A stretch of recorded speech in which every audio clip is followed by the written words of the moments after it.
L'asfalto scivoloso, il vento e Alberto Rinaldi ha perso il controllo della propria auto finendo nelle acque dello Zerpano.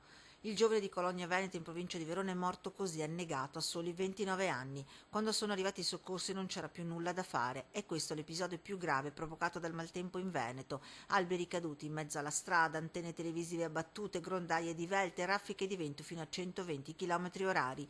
Nelle ultime 24 ore 1 migliaio in tutto il Veneto gli interventi dei vigili del fuoco.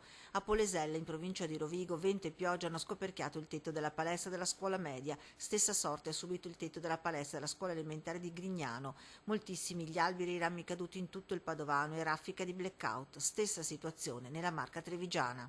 Gli interventi sostanzialmente sono stati oltre un centinaio, grosse piante che sotto la spinta del vento sono cadute sulla strada oppure su abitazioni e per cui necessitano di essere rimosse, di essere in qualche modo sistemate.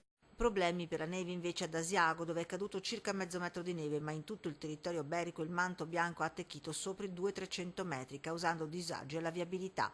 Scuole chiuse ad Arcugnano e in altri comuni della vallata del Chiampo e del Lagno. A causa delle forti nevicate in Emilia-Romagna, inoltre, il traffico ha sofferto pesanti disagi anche in Veneto, riaperti dopo le 9 i caselli verso sud della A13 Padova-Bologna, ma solo per le autovetture. Mezzi pesanti deviati, una chiusura che ha provocato feroci polemiche nella categoria dell'autotrasporto, che ha giudicato eccessiva la misura.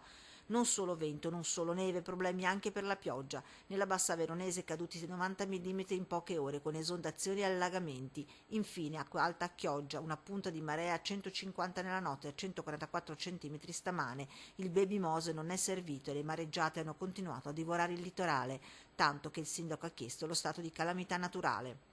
Parliamo della seconda acqua alta più importante dopo il 66 e quindi insomma sicuramente siamo a livelli significativi. 36 ore terribili per il Veneto. Lo stato di attenzione della Protezione Civile regionale per il forte vento e la criticità idraulica resta fino alle 14 di domani. Poi, secondo i meteorologi, la situazione cambierà migliorando fra sabato pomeriggio e domenica.